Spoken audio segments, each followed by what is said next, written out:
Oh, hello there. I was just practicing my beautiful faces for Instagram. Good evening, laddies, lasses, and lasses. Welcome to the click. I have sincerely missed you. And what I missed even more than you is your smell, which I suppose is also part of you, but I really missed your smell. Come here, come close for the... Okay, click, don't scare away your audience, don't scare away your... Okay, so anyway, today we're gonna do something very beautiful indeed. Have you ever felt the big sad trademark, for example? Or have you ever felt like your day is not going the way you wanted to? Well, today we're looking into the best ways to cope with hardship. Welcome to r/TrollCoping, which is roughly what the name suggests. How to be overly sarcastic and just wallow through the swamps of life with a little bit of a ironic and insane laughter along the way.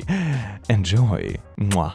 When life gives you lemons, you put it in your eyes and just own the suffering. Yes. Y'all refuse to be a safe haven for your children on some "the real world won't coddle them" bullshit. Of course it won't. That's why they need to learn what love looks like so they can recognize they're being treated badly. Don't normalize pain and disappointment. That is actually a really good point, like teaching your kids how to recognize when they're being treated right or being treated bad. And also teach people what a healthy relationship looks like in people around you that you can trust. Teaching your kid that the whole world is always out to get them and you can't even trust your real parents sounds like, ooh, issues galore. Thank you, parents. I swear laying on the floor solves everything. Cramps? Lay on the floor. Bored? Lay on the floor. Existential crisis? Floor! Can I lay on the floor with my... Oh, it's so beautiful, my sword? Is that gonna be even better? I think it's even better. Honestly? You know what? Let's see. I'm just gonna lay on the floor real quick. Hold on. Let's see if this works. Oh, actually, this is pretty nice. I feel the creativity. Come here, fly! Okay. Good thing I'm not filming this. I would look absolutely unhinged. But antidepressants will make me lose my spark, I thought, while unable to eat, leave my apartment, or write just one sentence for 6 months. Oh my god, I feel this. You know, the suffering artist kind of stuff, and sometimes the most beautiful things you make come from the stories of hardship in your life. But you know, there is a limit. You know, if it feels like you're always dragging a weight around with you, maybe nah. Maybe nah. I want to be 14 again so I can ruin my life differently. I have new ideas. Ooh, me too! Or I can just spend those teenage years playing video games again. You know, you remember how slowly time passed when you were 14? 1 year was forever. That was so beautiful. You can get like one video game a year and you were happy. It was absolutely amazing times, man. Good evening to former gifted and talented kids who used to read and finish multiple books in a day and now struggle to pay attention to a single 20-minute TV episode. Oh, you know those amazing moments when you're like sitting and watching a TV show but it's like too slow for your ADHD TikTok brain, so you also have to play on your phone, and then you also have a laptop open where something else plays in the same room at the same time, and then you just have an open book somewhere in the room so you feel like you're studying and doing something productive, but you haven't actually read a single page in like weeks. Couldn't be me. Growing up in an abusive household is a fucking trip, dude. If you ever had someone angrily wash a dish at you or fold a sock in your direction, then how are you gonna understand why I get nervous when you quietly do the laundry, or when I ask, are you mad at me? When you set the bag of groceries down too hard. It's a totally different way of living, and it impacts you long after you left the situation. I'm just fixing his socks! It's nothing to do with you! That is such a sad reality, though, when like the very mundane annoyances of everyday life become just a prerequisite sort of, or a first step to the bad things that are about to happen, like angry outbursts or guilt trips or whatever. That is so bad. Could a depressed person do this? I ask, perfectly balancing a bowl of soup, a jar of pickles, peanut butter, and orange and tea in my hands as I walk from the kitchen to my bedroom, preparing to eat my first meal of the day in the middle of the night. I can see why this subreddit is called TrollCoping. Oh my god. Ooh, this was posted in January of 2020. Little did they know it was about to get much worse. Stop it, silly microphone. Don't be silly. Level 1, venting by crying. Level 10, venting by faking a conversation in your head with someone. Level 113, venting by creating an intricate alternate universe scenario in your head where you're a celebrity on a talk show dramatically explaining the shite you've been going through. Is this just what being a YouTuber is? Whenever I go on my little silly tangents and stuff between memes and be like, oh yeah, This reminds me of that hardship I had in my youth when I went to the schoolings. Is my job just a level 113 troll cope? Okay, unironically though, I'm definitely a level 10, like in everyday life. Like venting by faking a conversation with your head is like so standard, you know, when you're standing in the shower and be like, that argument a year ago, I should have had this comeback, and then you play it out in your head while like angrily showering. I'm a stable, well-adjusted contribution to society. If adults called you an old soul as a child, that was their polite way of saying, wow, you're only 12 and you've already lost all your serotonin. Wow, you're only 12, but you already feel like 35. We actually have sort of a word for this in Swedish. It's called lillgammal. It's like little old, directly translated. It's the kind of stuff, you know, where like, oh, let's go in the woods and pick some mushrooms and talk about the old days and play bridge, or whatever old people do that are like 2.5 years older than me do. I have no clue, but we actually have a term for this. I'm not sure if it's so much in a depressing way, it's more like in a cute way. It's like, oh, like little Timmy picked up hobbies from grandma. I think it's that sort of vibe. Me, I am a very private person. You need to really know me before I actually open up. Me to hundreds of strangers online. Anyway, I am horny and suicidal.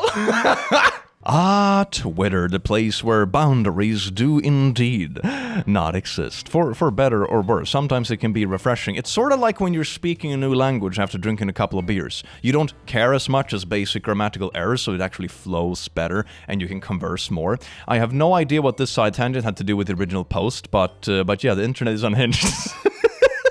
I just wanted to add something wholesome and cute, like drinking beer with Germans. Also alle deutsche Leute, wir können ein kleines Bier haben. Oh, yes indeed. Parents be like, no, don't kill yourself, you'll embarrass us, annoyed emoji. No, it's embarrassing with a family. Oh, Mr. Bridgerton, think what this will do to the family name. Oh my God, Featherington, how about the Schnappelgerbel? What do you like to do for fun? Panic? Sit in the shower? Cancel plans? Something came up. I can't hang out tonight, sorry. And then that sweet dose of serotonin as your anxiety lets go of your heartstrings as you cancel the plans you made with your friends 2 weeks ago. Rewatch something for the 34th time. Netflix, watch it again and again. And again. Sleep. Imagine scenarios that hurt my own feelings. Oh no! Disassociate. Stare at ceiling. Repeat. Listen to one song on repeat until I hate it. Fam, this is what I do with vinyls. I buy a vinyl with one song I really like, and then I play it. And play it. And play it. Scroll and try to remember the last time I actually had fun. Oh my god, this is a sad meme, man. This is a sad meme. I just remembered I exist outside my own perception and people can see me and form an opinion about me. Oh yeah, this is like one of those hashtag relatable moments when you happen to be a YouTuber scrolling Reddit and you find a thread where someone has like vented about you and they hate your guts because of a specific voice impression you did 4 months ago they didn't like. Nobody can probably relate to that one. Mom secretly reads therapy notes. Therapy notes. My mom has boundary issues. Mom, that's like really ironic though. I wonder if the person in this story behind this meme actually made a scene about it afterwards. That would have been so ironic. Hey, I spied in your diary and you told your diary I'm invasive. I can see that happening. That is so funny and also really sad. I suppose the comedy is like a yin-yang, you know, part of it is just like really sad, and the other part is like haha, and then it's like comedy. Woo, sparkles. The last time I went to urgent care, I checked off excessive crying on the symptom list, and the nurse got really confused and told me that was meant for babies. You cannot tell me I can't excessively cry. God, have you seen what the YouTube dashboard looks like when a video does poorly? I am allowed to cry my man tears. Thank you. Very proud to announce that I am officially a lost cause. Whoa! Thank you all for your continued support. Unfortunately, it was all for nothing. Something not about the goal, something journey, something disappointment, profit? Yeah. Me listening to a new song. My brain, upon receiving one single hit of dopamine trademark, we shall listen to only this song until we have wrung every last neurotransmitter out of it. Oh, yes, indeed. Okay, maybe this is just me, being like a bit colorblind and quirky and stuff, but has anyone else noticed that when you find like a new song that like really sparkles your mood and you're like, oh my god, it feels like the colors in the world get brighter? Is that just me? Or is that someone else? Like, is something broken? I mean, yes, of course, but is it broken in everyone? You know what I mean? Do you see that too? Yes, your 20s might be poopy. Eating ramen every night, pulling all-nighters for class, new family and social strain, etc. It's hard to grow up. But you know what reward is waiting for you at the end of them? Climate change. Ooh. I don't see what the problem is, just grow fins. Stupid zoomers. Babe, are you okay? You barely touched the little thing you ordered online to get a fleeting hit of dopamine. Okay, to be fair, I fondle my sword a lot. You know, I feel kind of called out about this post, but I do fondle the things I get a lot. Fondle the things you buy. They deserve it. Being mentally ill and being otherwise a perfectly logical person is so hard, because Bert, you think I don't know? My thoughts make no sense? Dude, this is how I feel with like anxiety and stuff. It's so silly. Like sometimes something makes you really anxious or you're stressed about something, and then afterwards you're like, damn brain, you're really silly. There was nothing to be scared about. But the brain is just like, I'm gonna do my own little thing. And it's always bad. No meds, no therapy, no psych ward, just raw dogging this mental illness like God intended. You know what they say, condoms aren't biodegradable, but babies are absolutely biodegradable. And the same goes for mental illness. Therapy and psych wards are not biodegradable, but your brain is? God, this got dark really fast. Is that... Ooh.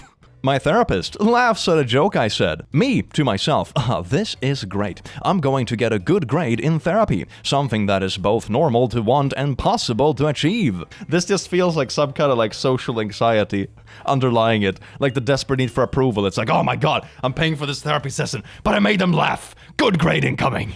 Brains do be very silly sometimes, don't they? Trauma survivors on TV, beautifully broken, delivers tearful speech on their traumas.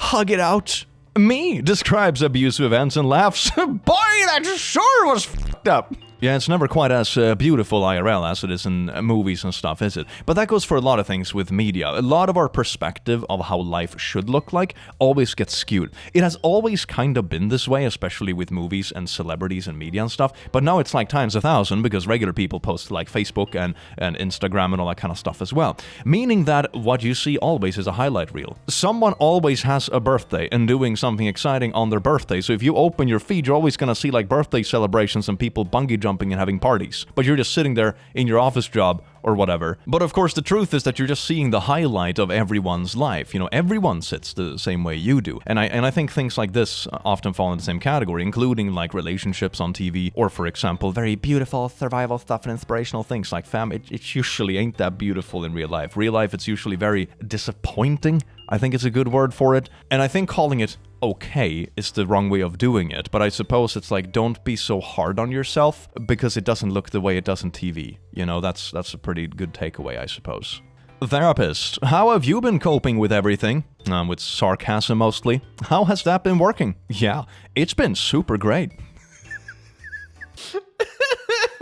My parents at 21. As soon as we have a baby, you'll stop being a neglectful husband and become a doting father. That is the stupidest fucking thing ever said, and I listen to you talk all day. Me, at 27. Oh, I think I could afford a cat, but what if I can't provide for one emotionally?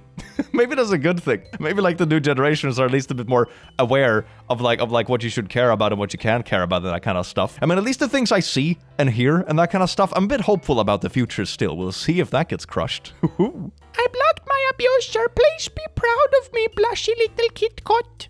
Oh, that is so cute. I do hope you get to move on in peace and heal and all that kind of stuff. Because one thing that often happens, especially when it's something very destructive like this, is that it can leave a very big hole. Because stuff like this usually whittles away at you over time before you even realize it. And once you walk, you realize how much of you disappeared along the way. And rebuilding that and allowing yourself to rebuild it is very important. And I think another important aspect is also to realize that you can heal without forgiving someone. You can just like, no, I'm not going to be with this anymore. I'm going to move on on with my life, I still don't forgive you because you're a sack of poo.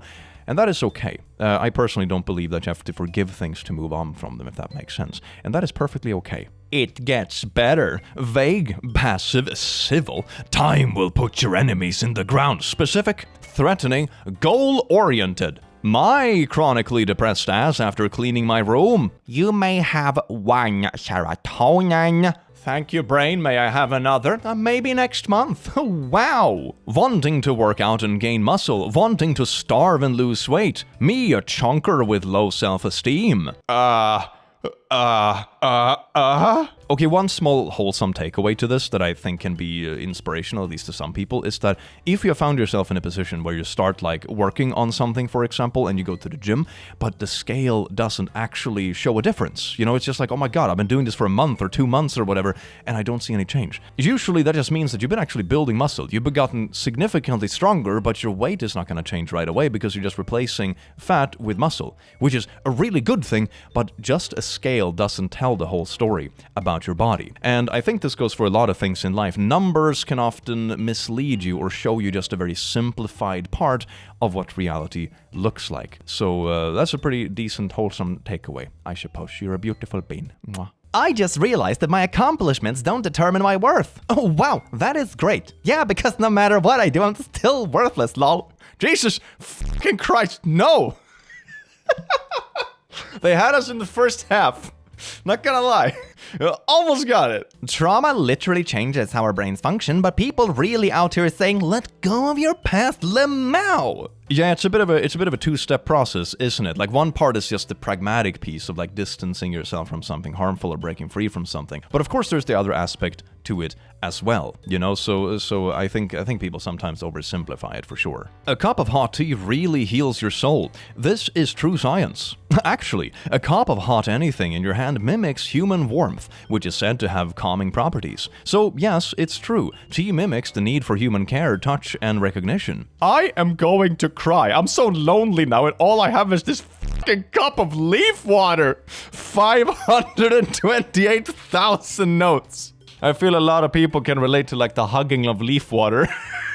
Oh my god. But that's actually true though, like warm specifically in your paws. Palms.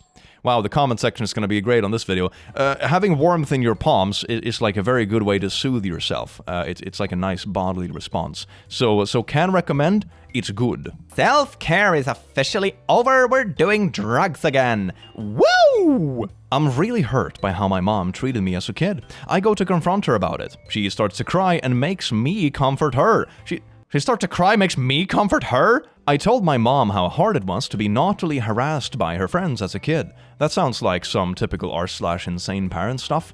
Jesus. And she reacted with a funny story about how one of those friends once tried to sell her used lingerie. That's not really comparable, is it? One is like really cringe and be like, people don't usually sell used underwear. And the other one is like, oh my god, they're literally your kid. Maybe you should prevent this. You know, it's kind of different. As if our experience are in any way equal. It doesn't even enter her mind that she was supposed to protect me. The one time she talked about her neglectfulness, she, like yours, started crying until I told her what a good mother she is. I only recently learned that I have a lot of anger bubbling under the surface. I just imply that my mom used to be abusive. My words were, abuse isn't always physical, and we've had our share of issues. And she got pissed off, cried, and said she never abused me, and if I think she did, I need to GTFO. I'm staying with her right now, and I literally wouldn't have anywhere else to go. So I had to backtrack and tell her I was talking about my stepmother. Of course. Threatening your kids with homelessness in the winter isn't emotional abuse, and definitely doesn't prove my point. No siree. Yeah, that's a bit of a yikers red flag, isn't it? My god, you should just go live in the snow if you think I'm so bad. Don't tell me mean things or I will let you starve and freeze. Today's aesthetic. Keeping the same tab open in your browser for 3 solid weeks because you're definitely gonna get around to reading and or acting on whatever is in it any minute now. This is a personal attack. Don't talk to me or my 67 tabs ever again. Oh my god, this is like literally so me. How many tabs do I have open? 1, 2, 3, 4, 5, 6, 7, 8, 9, 10, 11, 12, and then we have another Chrome as well. Only one tab! Oh, I only have 13 tabs open? Oh my god, I'm almost a functional human. Wow! To be fair, I did come back from like traveling yesterday night, so I haven't had that much time. But you should see my desktop. My desktop has, oh my god. 1, 2, 3, 4, 5, 6, 7, 8, 9, 10, 11, 12, 13, 14, 15, 16, 17, 18, 19. So what would that be, like 300 little icons on it right now? Of like a random array of video files and saved Photoshop stuff and PNGs and memes and... Anyway, I'm gonna read the next post. This didn't make me happy. Hello, future therapist who is reading all of my old tweets. No idea which direction you're scrolling, but I promise you it only gets worse. That means you're peaking right now. You're at your peak. Your past is worse and your future somehow you already know is gonna be worse. You're at your peak right now. A Twitter peak at least. Enjoy it. Can someone please be proud of me like I'm trying? I am proud of you. You're a beautiful being and you're doing amazing. I'm proud of you. Here comes a head. Are you ready? Head. Oh, yes, indeed. Very well-deserved head pat. Therapist, have you considered maybe not sabotaging your own life? Me? Boring! Where will all the drama come from if I don't blow things up? Is there a word for I am okay, but it's a fragile kind of okay, so be gentle with me? I nominate I am eggshell fine, currently whole but easily crushed again. Cracking eggs is supposed to be something like wholesome and, you know, people finding themselves and, oh no. My mental illness when I'm alone. Yeah. My mental illness is my psychiatrist appointment. Oh my god, I'm such a good boy, I would never hurt anyone. It really do be like that sometimes. So sometimes you're talking about someone, about an issue, and you're just like, haha, yeah, it's not so bad, is it? Wow, I can deal with this. And then like 2 hours later, it's like, oh my god. Ah, beautiful, inconsistent human brains. Me in a deep depression, unable to do anything. Anxiety telling me if I don't do anything, I'm a piece of poo. Ugh. You see, they cancel out. They totally cancel out, you know? That's how it works. Not telling anyone it's my birthday because I hate the attention. Depressed that no one remembered my birthday. You see, this is why you have Facebook birthdays. So you have those 5 people from high school that for some reason still tell you happy birthday on your Facebook wall, even though you haven't used Facebook in 12 years. Life hacks. My untapped potential. You took everything from me. My garbage mental health. I don't even know who you are. Oh my god. Fam, bruh. God gave me these burdens because without them I would be fucking unstoppable. You see, that's how you rationalize it. Parents are like, you should be grateful I only traumatized you as half as much as my parents did to me. Oh, you see, if you manage to like cut trauma in half for every generation, you'll have like a very small piece of trauma after a few generations, right? That's pretty good. It's never gonna be completely gone, but I have 1/64th piece of trauma. Yippee! Traumatized birches be like, can we sit near the exit? Oh, also, can I sit against the wall? Did I make everything up? Please don't yell. Oops, I'm leaving my body now. I know it wasn't my fault, but like, what if it was? Stop that! You scared me. Lol, I don't trust you. Trust no birch. I want to be in control, but I also want to go with the flow to avoid conflict. Lol, I don't know why I'm crying again. No sleep, 2 a.m. awful time travel. Ooh, I want to be in control, but also want to go with the flow. Oh yeah, that usually just means you become hyper-independent. Isn't that beautiful? Because that's the path that like doesn't lead to any of those disappointments. What a goodie. Tired of working on myself, I will now be unapologetically insane. Hippity-hoppity, little raccoon in my property. It's not a raccoon, is it? That's not a raccoon. It's a little, what do you call them? Don't touch my garbage creatures. It's a trash panda. It's a marsupial, isn't it? I'm just gonna call it a little marsupial. I lost the name. It's okay. Me. I don't have energy for this. Someone. For what? Gestures vaguely. Why would I have 3 well-balanced meals a day when I could have 1 that makes me hate myself and question reality? You see? The life hacks. I also remembered what the marsupial is called. It's a possum. There we go. So all the angry comments that wrote before we got to this point in the video. There you go. It's a possum. When you're in therapy and you feel fine, but then you get home and your mental illness is like, welcome home, honey. How was therapy? Hashtag when your mental illness picks you up from therapy. Oh, that's a weird mental image. I don't know if that's beautiful or sad. Maybe a bit of both. Sorry, I forgot to text you back. I also forgot to eat today, if that makes you feel better. I mean, maybe it would actually. If you like clarify that I'm just having a bad day, and it's not personal towards you, I just like messed up everything, then it's not as personal, right? It's not as specific, you know? That's pretty fine. It's like if someone doesn't call you, but then they come back and be like, oh, it's because my phone is broken. Way less personal, because they didn't call anyone because of circumstance, you know? I think actually, yeah, it would make the other person feel better, honestly. Even though it's like arguably worse, you know, it would still probably make them feel better. It's weird, isn't it? Me stressing over things I could just easily do? Oh my god! I need to take out the trash.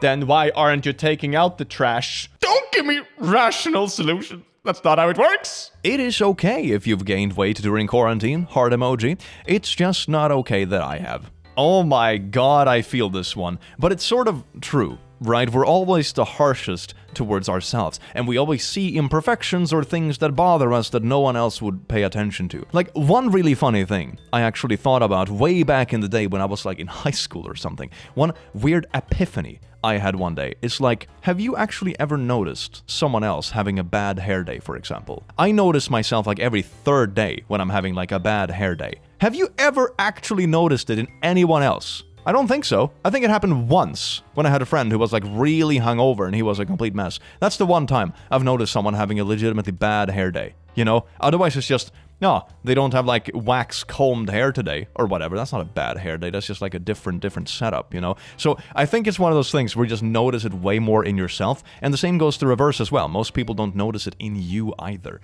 And that's a pretty good takeaway. You're like zoomed in on every detail about yourself, but not everyone else is. Or you can take it the completely opposite route. Oh my god, I woke up at 3 a.m. thinking about that awkward thing I said 5 years ago. Well, you're not thinking about the awkward thing Steve over there said 5 years ago, right? Yeah, of course, and no one else is either.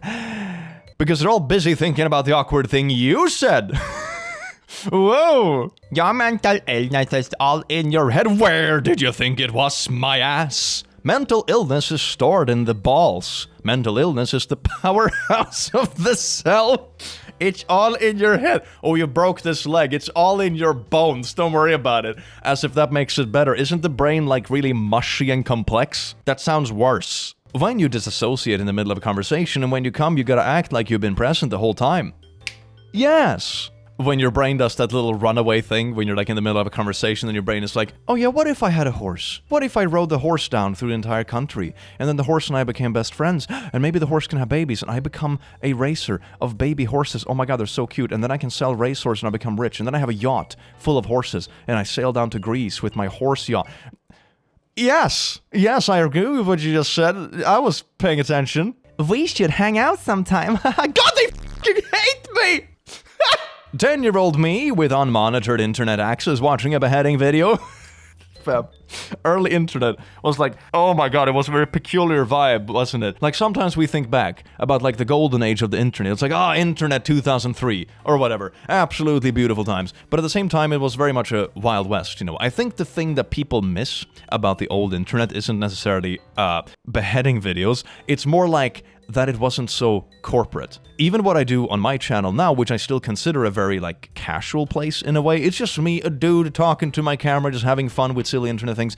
It's still very much affected by corporate will. You know, if I want to be monetized and actually be able to do this as a job and pay the bills and pay editors and stuff, I have to make sure it's monetized, which means I have to watch what I say, watch what I show on screen, and censor language, and, like, PG guidelines, and all that kind of stuff, and, yeah, it's wild, isn't it? Everything is more corporate, everything is more, like, manufactured, and a bit plasticky. I think that's what people miss, like the real genuine vibe to it. The mobile game industry the same way. Everything feels almost AI generated nowadays. It's just like an ocean of trash. But back in the day, you could find like legitimately good mobile games that were like passion projects of people. It was really cool.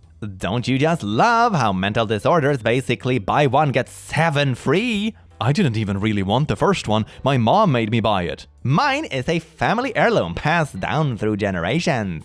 What's your family heirloom? Oh, it's this nice cupboard. What's yours? Oh, it's this set of crystal glasses. What's yours? Oh, this badass sword. What is yours? Mental illness? Is life just replacing each addiction with a more manageable addiction until you die?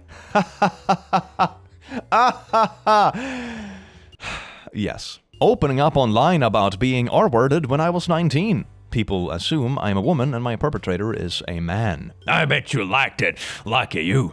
Darn, was she out? Things I have genuinely heard when guys open up about that sort of thing. I have been told all those things verbatim. It's very upsetting that it's a common first response to a man opening up. Society has a long way to go in understanding this issue. It really does. It really does. There are many aspects to it that turn so toxic, and it turns really toxic from like all kinds of directions, like from other men or from people turning it into like a gender war when it's like, hey, I'm a victim of this thing, and be like, but these other group of people have it worse. It's like, sure, but not for the victim themselves. You know, you're not just pitting victim against each other. You know, we can argue statistics all day, but it doesn't actually make the situation for the specific victim any better. And I think it's very important to separate those two issues of discussion. Statistics and averages are one thing, but individual stories and victims are another one. When you start conflating the two, that's when you just start erasing victims, basically. Or just pitting victims against each other, which is also like really bad. But I see it way too much. These kind of topics are just blend together like a little soup. 1,000-year-old demon. I wish I had a body to possess. Oh my god, my mic got possessed. Me, a tired mofo who would love nothing more than to be run on autopilot. It's free real estate. So wait a second, being possessed is basically just being ratatouilled, but by a demon. That's a pretty cool concept though, not gonna lie. Oh my god, that could be a plushie idea. That could be a plushie. Possessing demon. The ratatouilling demon. Oh my god, would you like a plushie that steers you through the worst days? Hell yes, I would love that. That would be absolutely beautiful. It's like emotional support demon, but it's not just supporting, it's taking the reels. Are you having an annoying day? Let me fix that for you. And it just ratatouilles you through the day. Isn't that amazing? When your most recent hyperfixation has run its course and you're in the limbo period trying to figure out what the other obscure concept will be your reason for living. Ooh, this is so me with like video games. Get one new video game, obsess the crap out of it for 3 months, and then it's like, now it's boring because I cracked everything. Next one, please. Actually, it's only existentialism if it comes from the existentialism region of France. Otherwise, it's just sparkling anxiety. Yes, quite. Oh boy, ever spill a little bit of your coffee and realize the thread you're hanging on by is actually quite thin? Like your day-to-day vibe and mood can make you react to things so drastically differently. It's like fascinating. So, tell me more about yourself. Me trying to remember who I am. Braining bad. The constant struggle between I should probably be more informed about current events and I would like to be a functional human being with at least a vague will to live. You did it! You broke 2020 down to its bare essentials! Not only 2020, but also 2021, 2022, 2023, and don't forget our favorite, 2024.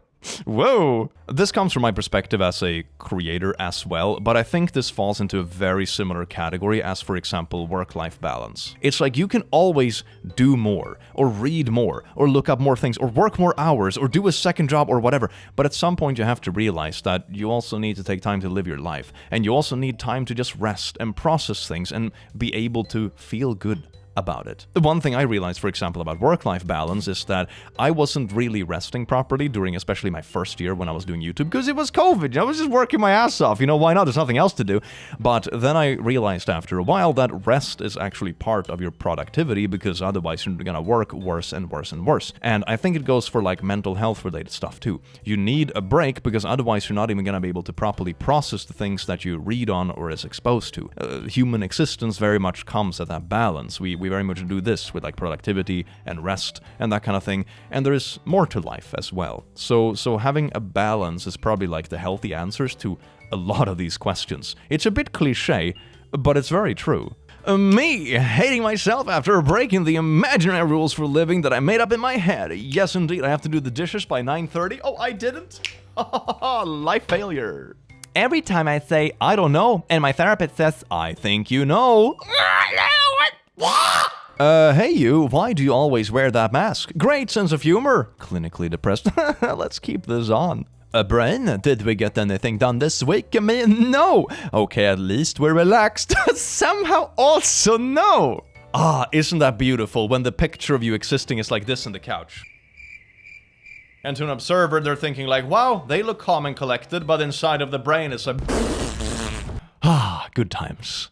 Me, making up scenarios in my head with imaginary friends and relationships I will never have. Yes indeed.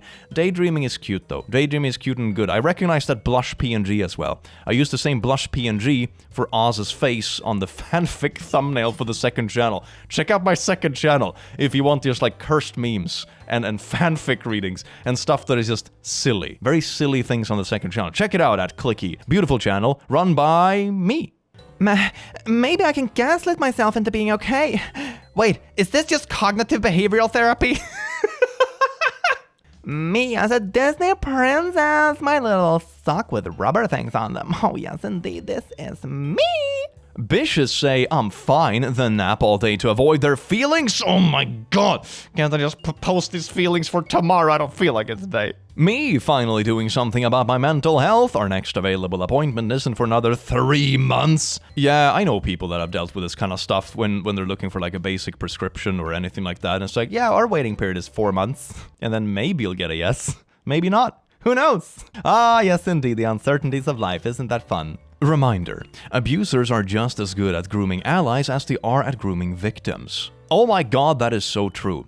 I can't believe he would do that. He's a great guy. Well, okay then, thanks for your input. Yeah, this is something I've seen a lot, both in private and like in my professional life as well. I think the general awareness regarding abusive patterns is really low in the general population. And this goes like for many different perspectives, right? It goes for people looking out for patterns in, for example, partners and that kind of stuff, but it also goes for like all the bystanders and people around them.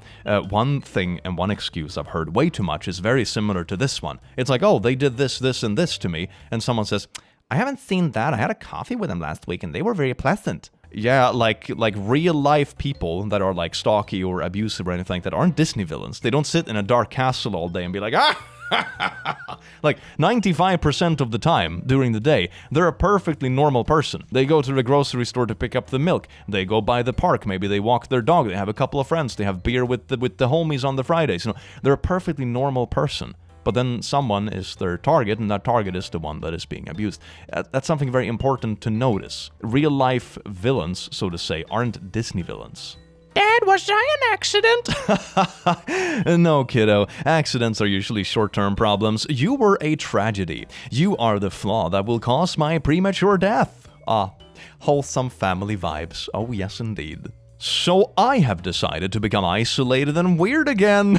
COVID 2.0, baby. Woo! Edging now refers to when you're on the verge of tears all day, but don't cry. That's a very specific kink, isn't it? Oh my god, it's like you just... oh my god, you just tell your partner mean things so they're almost crying, but not quite. So like mildly mean things, but not enough to just make you cry. And they just keep going with it and be like, oh yeah, keep me on the edge, baby. Oh, that's a really weird webcomic in the making. When you're enjoying the night with your friends and suddenly your social media runs out. The introverts in the comments can relate. Oh yes, indeed. Hey brain, how is it going? Yeah. I like people who both hate themselves with a burning passion and think they could effortlessly surpass God at the exact same time. It's just like a deity with some kind of self-deprecating humor. It's pretty cool. How to stay up really late for no other reason than ruining tomorrow. Is this a tutorial we really need though? Isn't this something that we have all figured out already? You know, yeah. My mental health. Me constantly turning it into jokes for the imaginary audience in my head. Wow, yay! I swear to God, half of these memes just feels what it's like to run a YouTube channel. It's like I'm just sitting in a room talking myself, and hopefully in a few days when this video is posted, someone will laugh at it. Okay, so anyway, thank you so much, person in 5 days watching this beautiful video. You smell amazing today, and then you're like, Click, how can you smell into the future? Pfft, don't question my methods. Silly, but I do hope you have an amazing rest of your day, because you do deserve it, and I will see you in the very next video. Take care. Mwah.